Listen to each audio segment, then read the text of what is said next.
Okay, hello everyone. People who watch the video later on, I would say that unfortunately the first part of class is not recorded. Is for the parts related double spend attack, in which we reviewed race attack, Fini attacks, vector 7-6 attack, 51% attack. Please watch the slides. If you have issues about attacks and have questions, please reach me out. You might watch the previous year class video over YouTube channel, but it's quite different. Every year I update some of the slides. Also, we talk about proof of work. This part is similar to that here. Also, we talk about floating number error in the Python.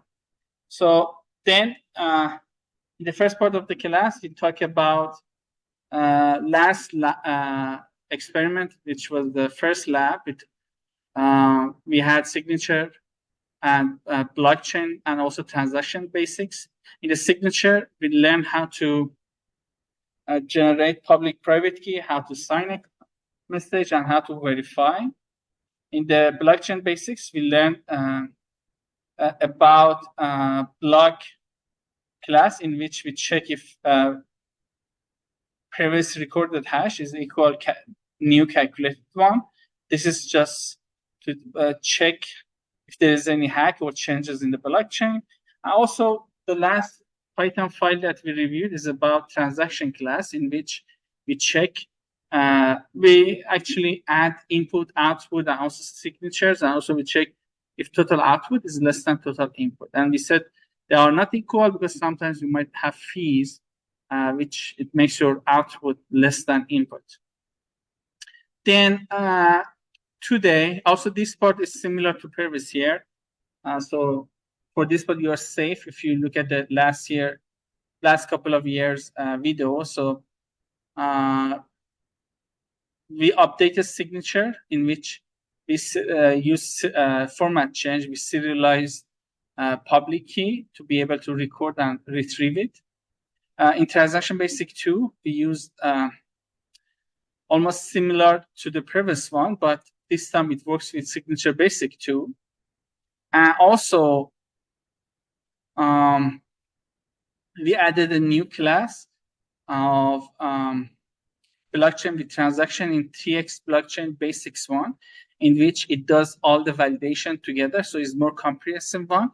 It validates transactions in which input should be more than output, and also it validates if the previous calculated hash and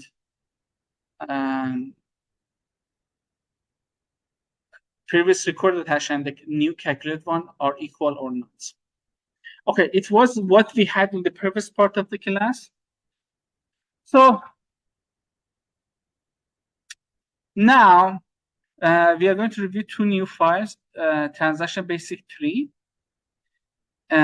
This time I'm going to exclude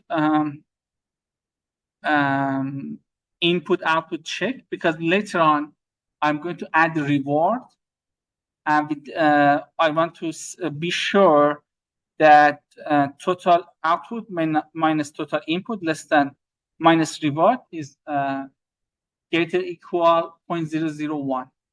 They should be equal 0, but because of floating number error, I said more than 0.001. So in blockchain basic 2 and 3, which we are going to review now, we add a reward of 25. And also we are going to add mining function, in which first we check with 2 leading zeros, then 3 leading zeros, to be able to see how long does it take for my PC or your PC to mine a new block. So let me open transaction basic 3 first, although this is less complicated than previous one. So if you see here, I just put a hashtag. I just make it as a comment, because I'm going to check it with the reward. later on. So I'm going to do actually more. You can keep it there actually. Doesn't hurt, but it's not complete. The next one, I want to check with the reward, and I want to see if input minus output input minus reward equal to output or not. Okay, so let's open transaction 3 maybe. So this is the most complex file here. We are using everything that we used before. So I'm importing block class. I'm importing crypto transaction. So block is just a blockchain class, crypto transaction class. I'm importing pickle to be able to save my files in the, or here instead of file you can say ledger. I'm importing signature. Now I'm importing time because I want to calculate the mining time to see how long does it take. Also, I'm importing wind sound because after mining is done, I want my PC to just make a noise. This file has some input, duration, and also frequency. Frequency is in hertz, and every 1,000, the duration is based on milliseconds, so 2,000 millisecond means 2 seconds. So reward is 25, leading 0 is 2, and next character limit is 20. So it checks 20 characters for the nonce. You also can say nonce start from 0, 1, 2, 3, 4. I'm just saying, let's say to be 20 characters. So it cannot be more than 20 characters. Okay, so my initial nonce is A, and I'm going to record all of my nonce. One input is the previous block. I'm also recording all the block information.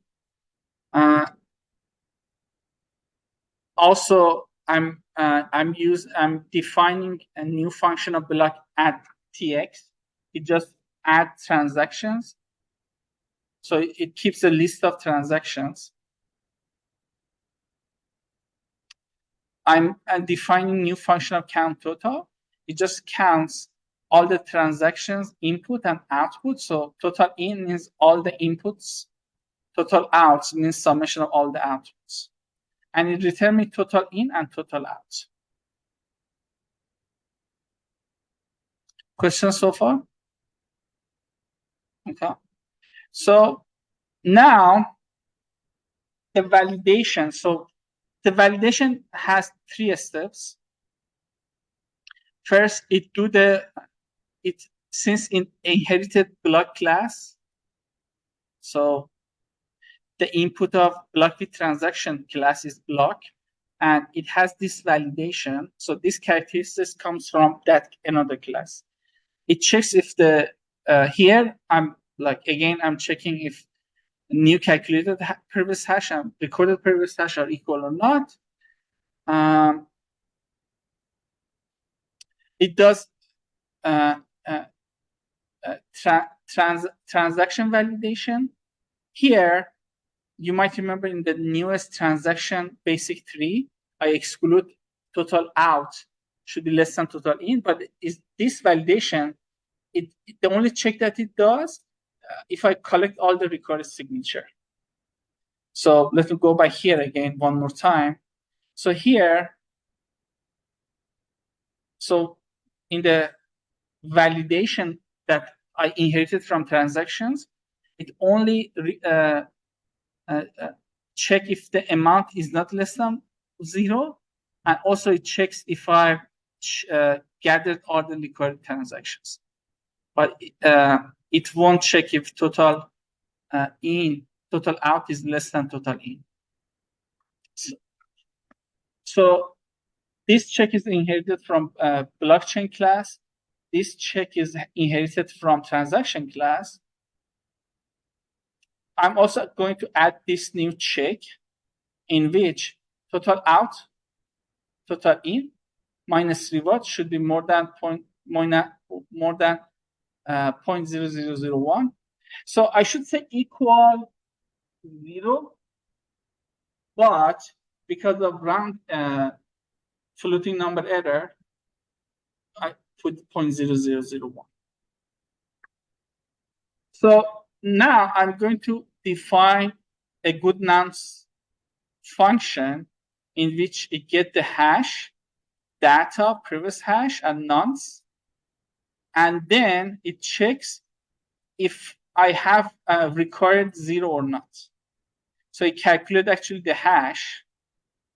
Sorry, this function just calculates the hash, and with the find nonce, I'm checking if I have the required leading 0 or not.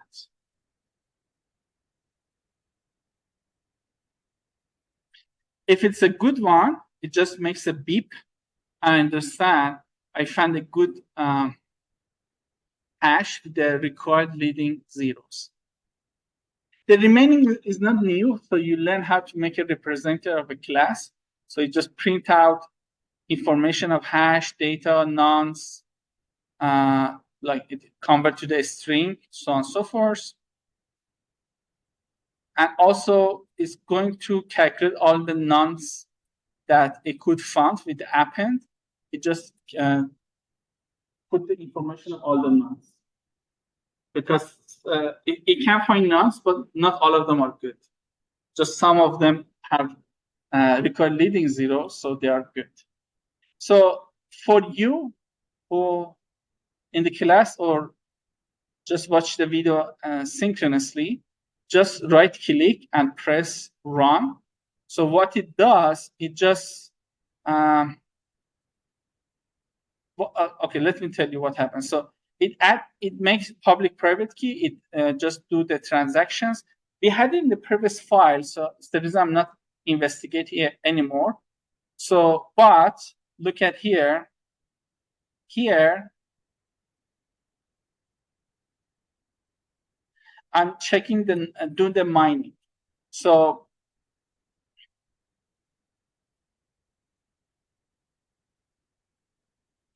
with the find nonce, it try to mine block 1. So look in the line 202. I'm starting a timer. T is equal B1 find nonce. This is the function that find the nonce that has leading zeros. If it prints it out, it print the block, and also it print the nonce.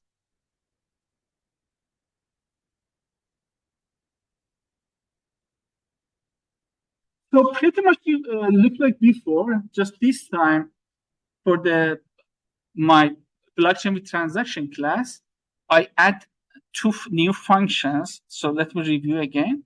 So the first function, find nonce.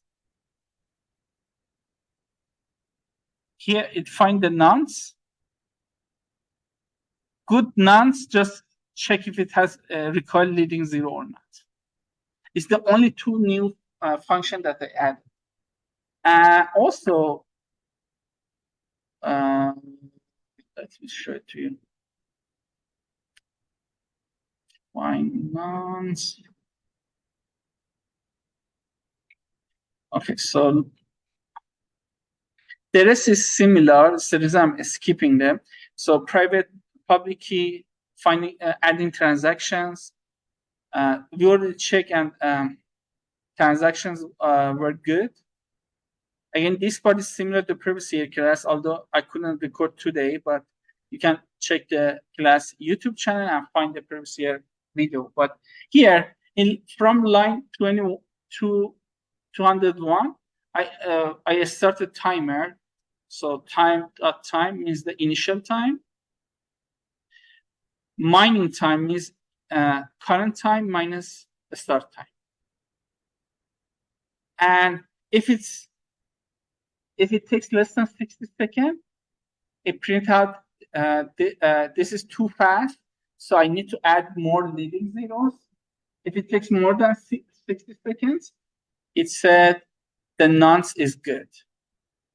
If it cannot find the nonce, so because my nonce at most should have 20 character. So if it cannot find that, it just print out an error saying that the not bad nonce. Again, let's just do right click and run transaction basics.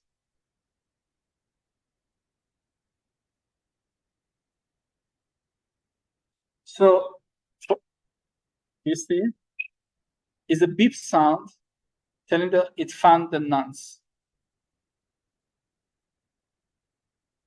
So you run that.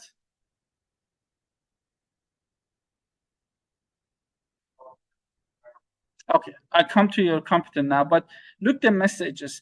So this is the nonce. It takes 9 seconds, but also gave me, it told me the nonce is good, but it said also it's too fast. Let me check your laptop.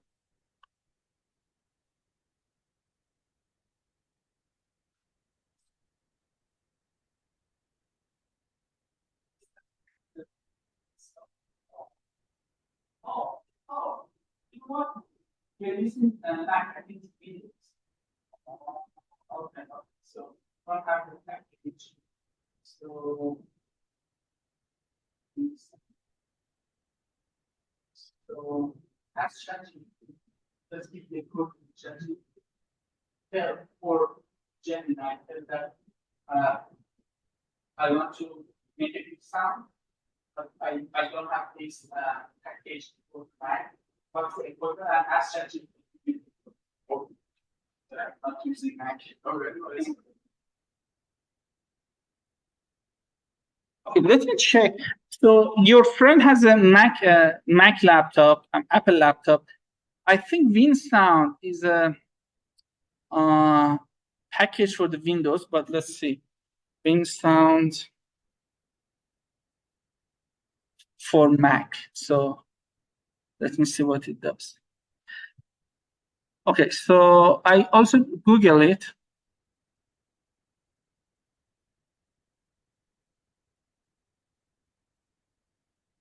It's telling me it's Pygame, but you also can use AI to find the equivalent. So sorry.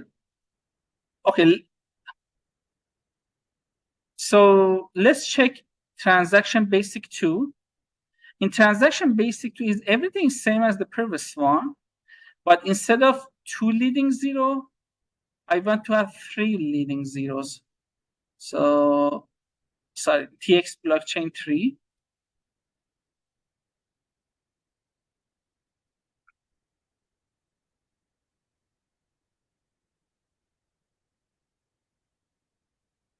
Now open TX blockchain 2. So now I increase leading 0 to 3. And before class, I just check it takes much more longer.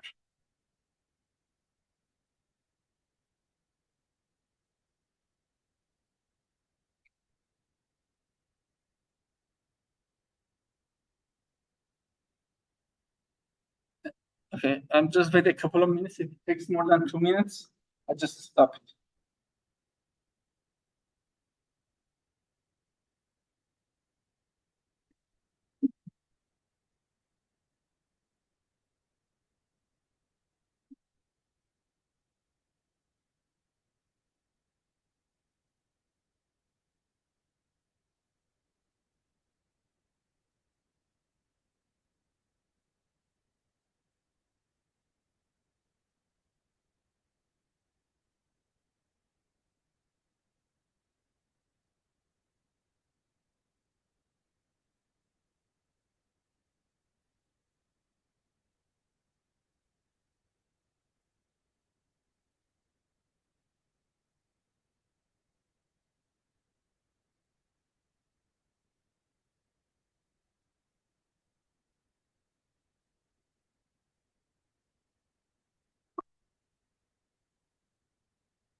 My computer couldn't mine it by now. Let me just stop because I want to also show other codes.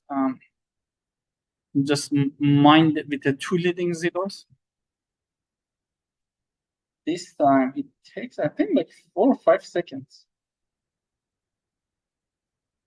Yeah, just 2 seconds.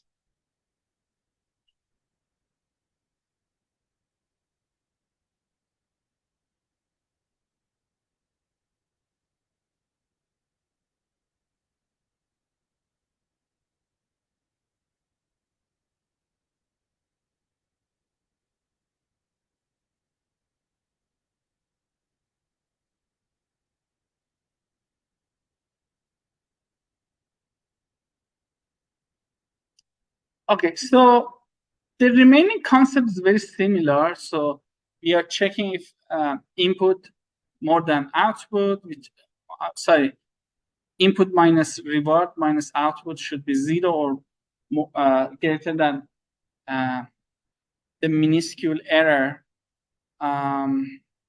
It checks if it's also another check that I'm going to do is for reward. So the reward shouldn't be more than 25. Otherwise, it's a greedy miner that won't be accepted. Other than that, it's pretty much similar to the previous file that we had in the we had it by now. So checking transaction, checking blockchain, checking the nonce, and that's it. So for you, maybe you try to install on your Mac. If you got errors, let me know so I can check yours. People who watch the video later, they can also, in case you need any help, just let me know. Either stop by my office or lab, or we make an appointment and we do it over Zoom. Okay, so let me just close and remain to go to get to the remaining of the lecture. Okay.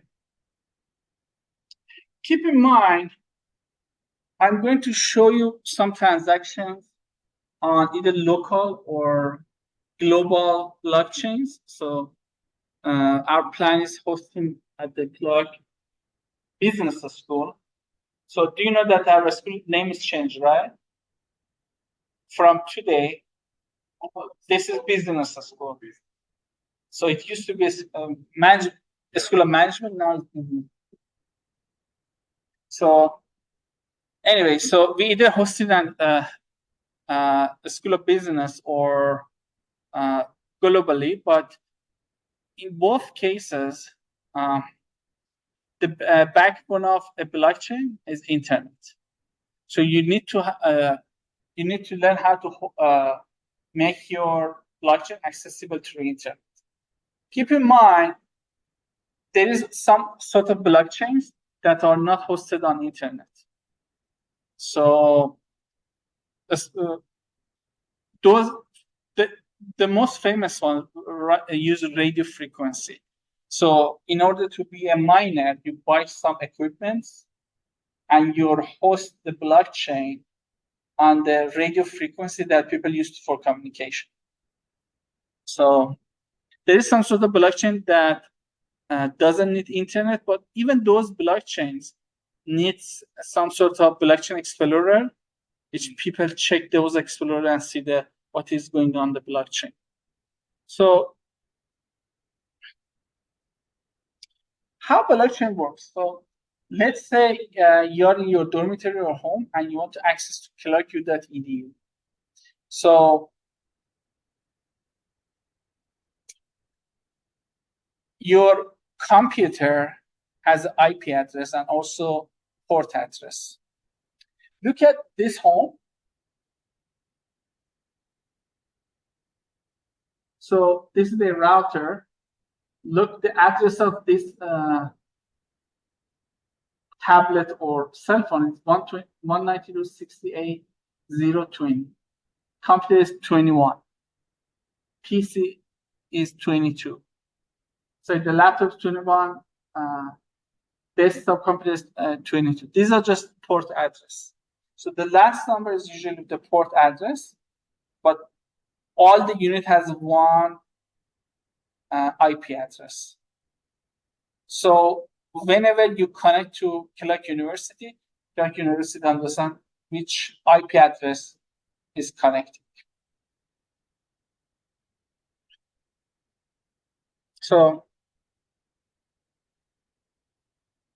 sorry, these are IP addresses, and each device has different port numbers. So, for example, if you use Telegram, this is your port. If you use Chrome, your port is 80.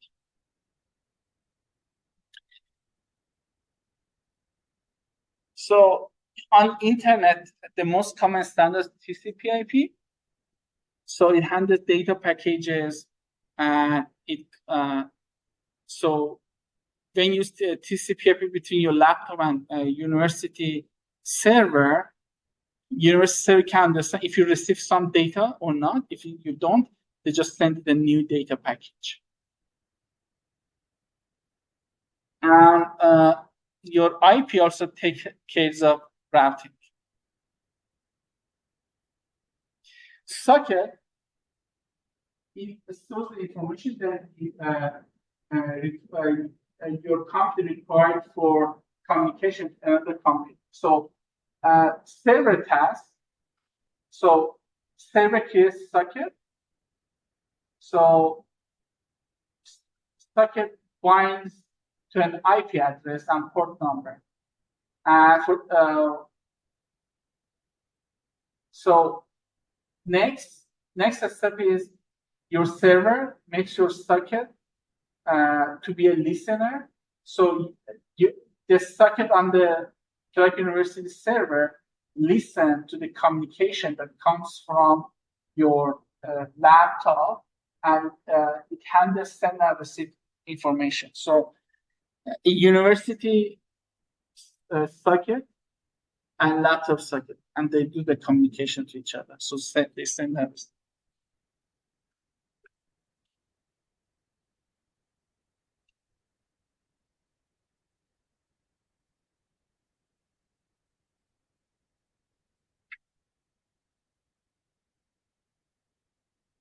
Okay, so let's talk about the wallet and miners. So the relationship between the miners that hold the blockchain and wallet is something like server client.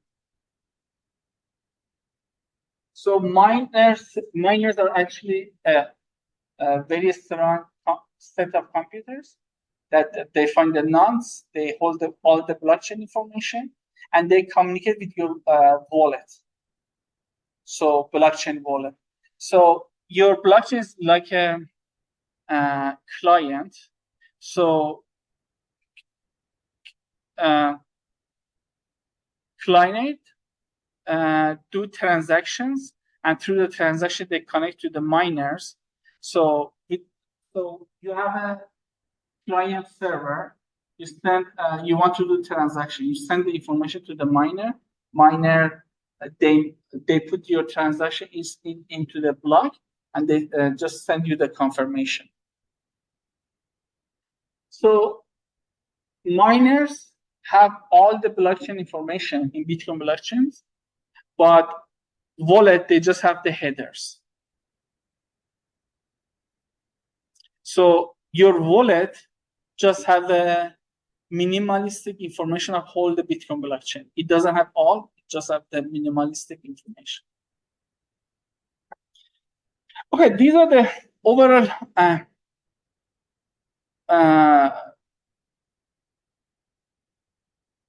or minimalistic information about servers, sockets, and how the communication works. In the next experiment, when we talk about client, server, and socket, this makes a lot more sense. But I think for today, just keep in mind, there are servers, there are IP addresses, and also the sockets. So sometimes in next classes, I might ask you to dedicate some socket on your laptop. So it just means I want to be sure there's some sort of connections with your laptop is open for those communications. Next classes, if we have more time, we go over more detailed mining experiment. I think it would be too much if we just keep showing you too much codes. But these are the overall thing that works. So you have some servers that hold blockchains. You create some wallets that communicate with those blockchains through the server-client relationship. Any questions? Okay, so the question that's for today. Let me just stop.